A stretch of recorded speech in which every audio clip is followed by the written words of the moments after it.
देखिए राजू जी, भारतीय जनता पार्टी और खास करके नरेंद्र मोदी इस बात को जान चुके हैं कि चुनाव उनके हाथ से फिसल रहा है। लोग उनके साथ नहीं है, इसीलिए उस पूरे तंत्र का इस्तेमाल करके वो किसी भी तरीके से चुनाव जीतने के लिए प्रयत्नशील है। राहुल गांधी जिस बात को पिछले 10 साल से बराबर कह रहे हैं कि नरेंद्र मोदी ने तमाम संवैधानिक संस्थाओं को ध्वस्त कर दिया, आरबीआई से लेकर के नोटबंदी होते हुए आप चले आइए, तो चुनाव आयोग जिस तरह का आचरण कर रहा था और उसकी प्रेस कॉन्फ्रेंस में भी जो उन्होंने जवाब दिए, वो भी लग रहा था कि आप निष्पक्ष नहीं हैं, आप एक पार्टी की तरह से वो बात कर रहे हैं।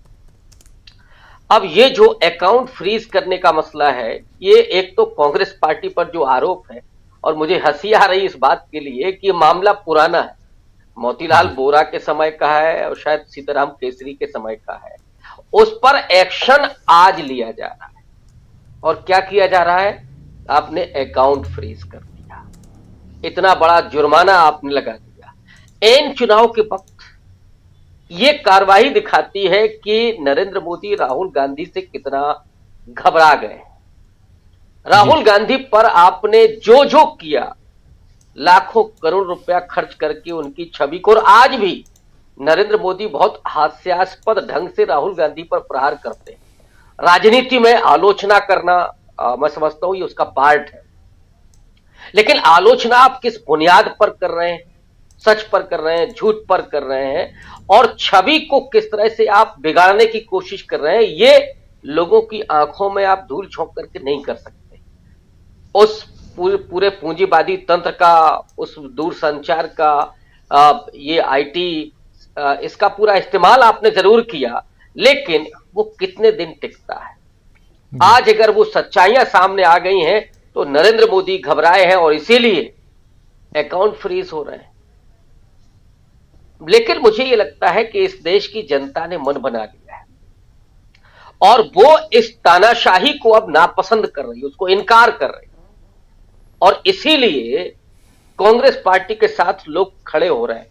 कांग्रेस पार्टी को जो समर्थन मिला, राहुल गांधी ने तो वो डेटा दिया कि साहब 20% लोगों का हम प्रतिनिधित्व करते हैं, लेकिन आज की तारीख में इस देश का जो गरीब आदमी है, जो महंगाई से पीड़ित है, जो नौजवान है बेरोजगारी से पीड़ित है, जो दलित जिसका उत्पीड़न हो रहा है, जिसका स्वाभिमान लगातार तोड़ा जा रहा है, जो ओबीसी जिसको अपनी भागीदारी नहीं मिल रही, जिसके पास नौकरियां नहीं है, और जो महिलाएं मणिपुर से लेकर के और हरियाणा की वो महिलाओं तक, लगातार जो चीजें हो रही हैं उससे कांग्रेस पार्टी को वो जन समर्थन मिल रहा है।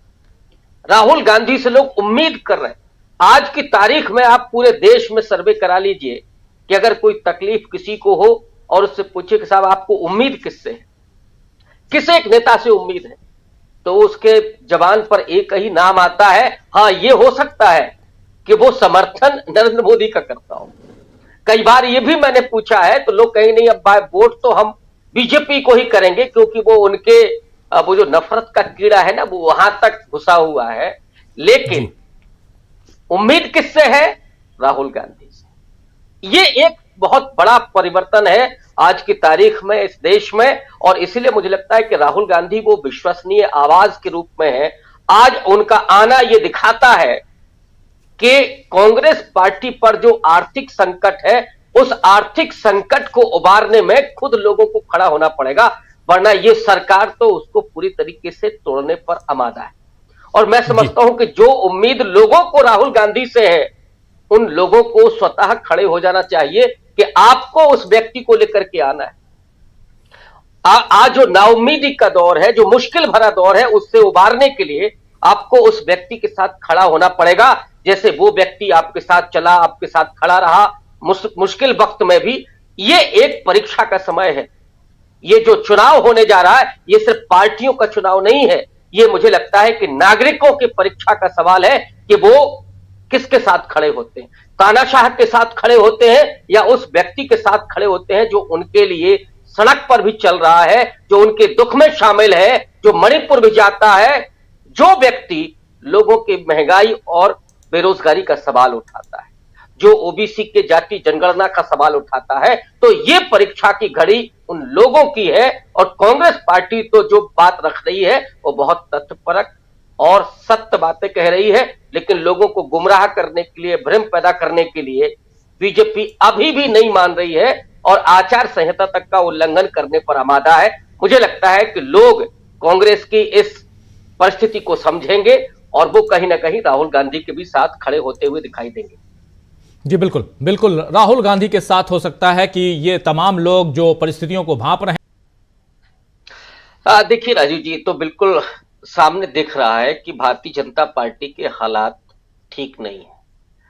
दक्षिण भारत की 134 सीटों को अगर आप अलग भी रख दें, जहां पे न तो कर्नाटक में उनके हालात ठीक हैं, पिछली बार जहां 25 और 26 सीटें उन्होंने जीती थी, इस बार अगर 1 दर्जन सीटें मिल जाएं तो बहुत बड़ी बात होगी। आंध्रा में, केरल में आप शून्य की स्थिति में हैं। तो दक्षिण भारत तो गया, महाराष्ट्र का किला भी ढह गया। महाराष्ट्र में पिछली बार जो 18 और 23 मिलाकर के 41 सीटें थी एनडीए के पास, अब शिवसेना महाविकास अघाड़ी में है, और जो असली शिवसेना बनाई गई एकनाथ शिंदे की, और सच्चाई यह है कि पूरा महाराष्ट्र मानने के लिए तैयार नहीं, खुद बीजेपी मानने के लिए तैयार नहीं उसको। एकनाथ शिंदे को तो सीटें नहीं दी जा रही हैं उनके अनुपात में। उद्धव ठाकरे हो या शरद पवार हो और कांग्रेस, तीनों मिलकर के महाराष्ट्र में भी भारतीय जनता पार्टी के लिए बेहद मुश्किल गठजोड़ बना रही। वहां पे भी यही स्थिति है कि 41 की जगह पर अगर आप 20 तक पहुंच जाएं तो बहुत बड़ी बात है, माने आधी सीटों का नुकसान महाराष्ट्र में है।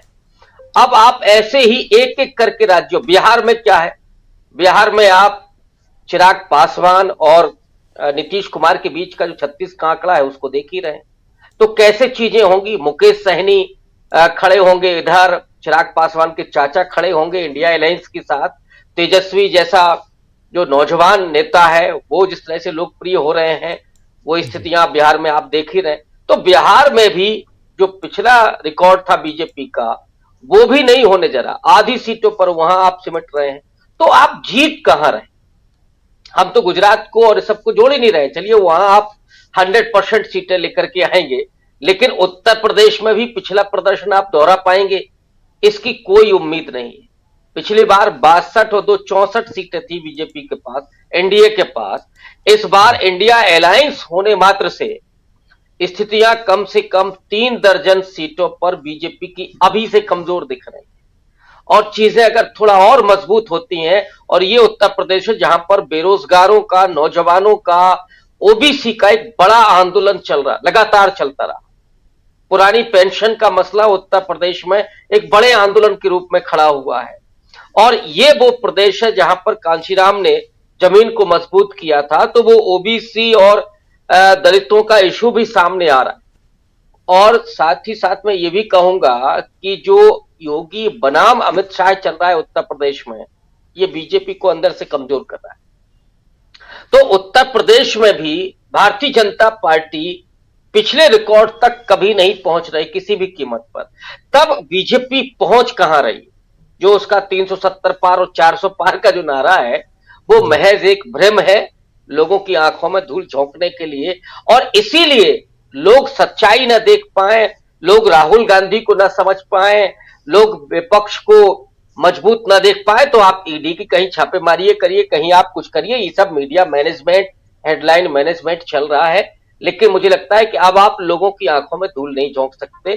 अब आप चाहे ईडी की कार्रवाई करें, चाहे सीबीआई की करें, लोग तो जान ही रहे हैं कि ईडी की कार्रवाई क्यों हो रही है, किस पर हो रही है।